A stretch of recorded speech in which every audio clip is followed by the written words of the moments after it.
call it a day. So she resumed digging. She dug for 15 minutes. She dug for half an hour, 45 minutes. And at 59 minutes and 59 seconds, she took one last great big swipe at the ground. And she found the largest vein of treasure she had ever come across. She was very excited. She jumped up and began to fill her very, very big treasure bag. She stuffed all that treasure into it until it was filled all the way to the top. And then she picked up that bag and slung it over her shoulder. And she started walking back through the forest, thinking that she should probably share her treasure with the knights at Gondor because her storms just weren't big enough. So she started walking. She took her favorite shortcut through Mirkwood Forest, but her shortcut became a medium cut, which then became a long cut, and then she found herself lost in the middle of Mirkwood Forest with a bunch of toe-biting frogs. She had to hop up and down to keep the frogs from biting all of her toes. It was very, very tiring work, for her treasure bag was very, very heavy and there were lots of frogs to hop over. She began to yawn and stretch, and she finally found a clearing free of frogs, and she lay down and she took a nap. Now it would have been all well and good if she had been alone in her little forest, but she was not. These goblins now were out for a stroll. When they walked through the forest, and suddenly they stopped, and they put their noses in the air, and they sniffed, and they bellowed, "We smell treasure!" And they began tiptoeing up to that fawn. They crept and they creeped, they snuck and they sneaked, until that littlest goblin over there, he stepped on a twig and it snapped. The fawn woke up. She saw those goblins and she screamed! And she was so scared, she dropped her treasure bag and she ran all the way back through the forest! Now those goblins were not after the fawn, they were there for the treasure. So they grabbed that treasure bag and they let out a howl of wicked laughter. And they did a wicked dance all the way back to their den in Mordor. Let's give those goblins a boo. Now we're going to go back to that fawn. She was running through the forest. She ran to the north. She ran to the south. She ran to the east and the west until she was spinning in circles. And then she stopped and she looked around and she realized those goblins weren't following her anymore. So she scratched her head and she thought, what should I do? They stole my treasure. And then she said, I know what I'm going to do. I'm going to continue to those knights at Gondor and I think they can help me. So she got back on the path in the forest and traveled all the way through it until she came to the gates of Gondor. She walked up to those gates and knocked 3 times. And out of Gondor stepped all of these brave and valiant knights. They went up to that fawn over there. That's you, knights. And they went up to her and they bowed, for they were very chivalrous knights. And they said, Fawn, what brings you to Gondor today? You didn't seem to bring us any treasure. And the fawn said, that's just the problem. You see, I was on my way to bring treasure to you, but those goblins intercepted me and stole my treasure. When those knights heard the word goblins, they grew so angry that they raised their shields in the air and they roared. Then they said, roaring won't get anything done. We better go see those princesses at Rivendell for some good magic if we're going to take on some goblins. Now, which of you knights is good with directions? Who knows the way to Rivendell? I think that knight in the blue knows the way, and he said, everyone follow me, we're going to go to Rivendell. So all of those knights on that fawn followed that knight to Rivendell. They went back through the forest, and then they came to the gates of Rivendell, and they knocked on those gates 3 times. And out of Rivendell stepped all of those beautiful elven princesses. They went straight up to those good people, and they said, good people, what brings you to Rivendell today? And they said, goblins have stolen this fawn's treasure, and we need some good magic to get it back. Will you lend us some?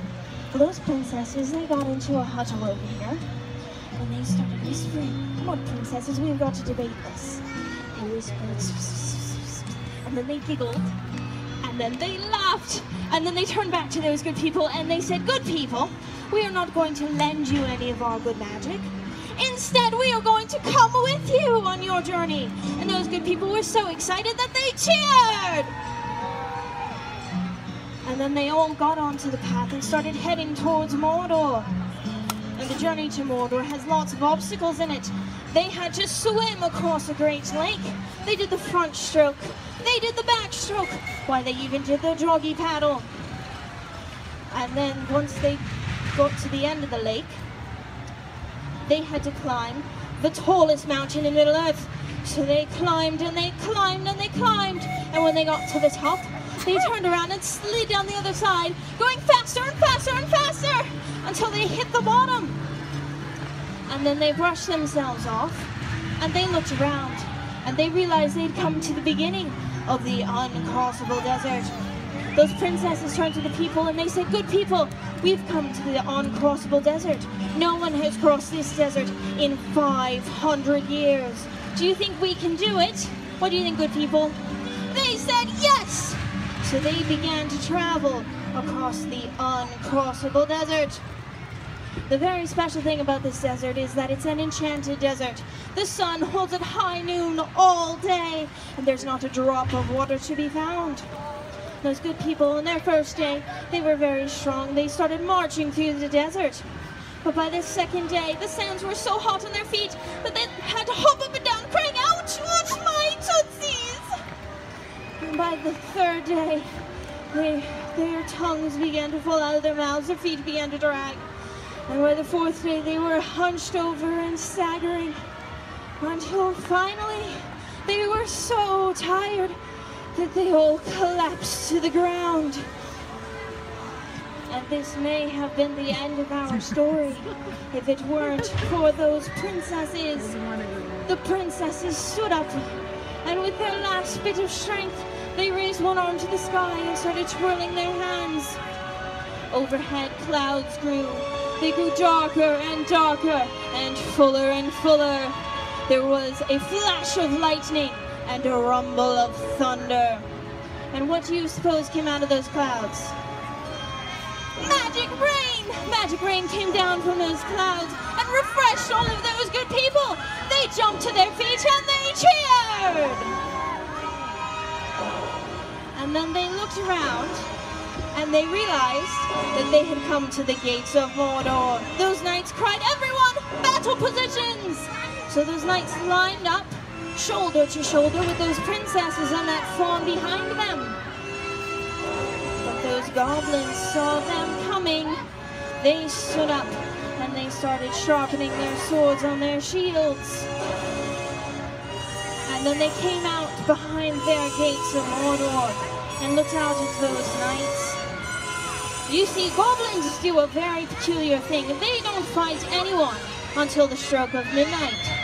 So at 11:45, the gates of Mordor opened with a creak, and those goblins raised 1 foot high in the air and held it there for 15 minutes.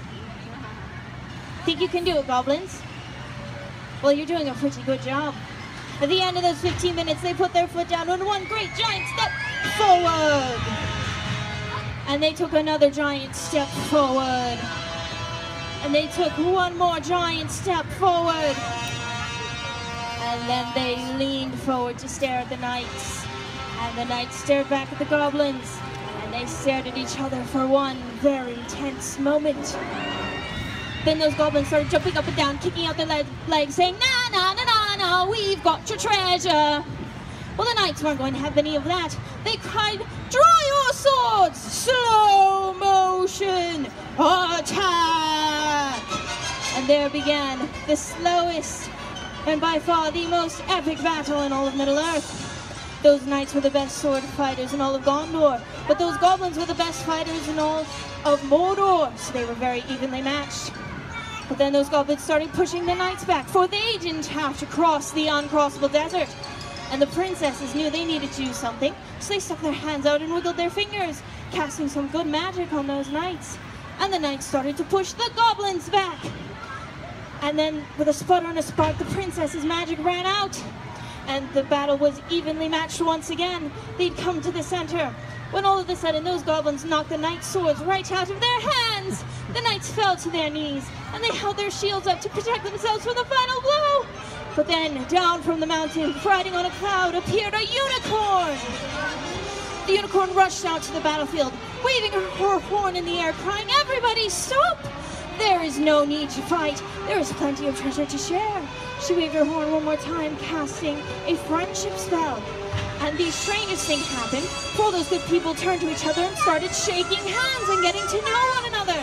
Those knights shook hands with the goblins, and the goblins shook hands with the princesses, while even that fawn shook hands with the goblin.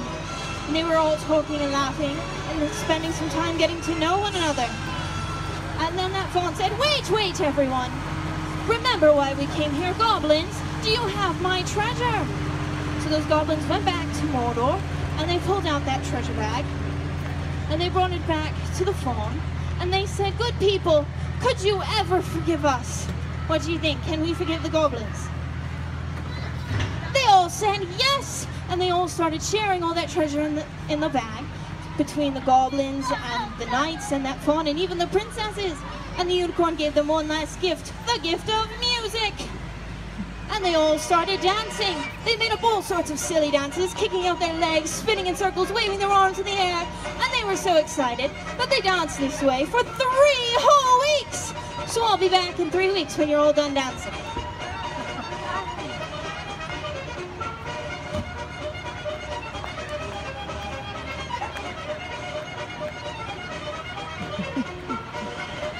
Has it been 3 weeks yet? No? Oh my watch must be fast. I'll be back in a little bit then.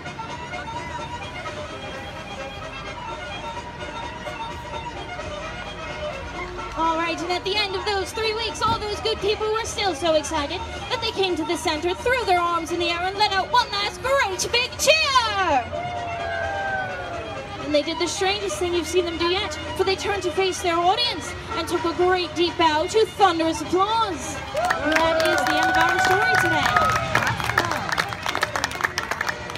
And if you were wondering how the unicorn was able to cast such a powerful friendship spell in our time of need, a unicorn horn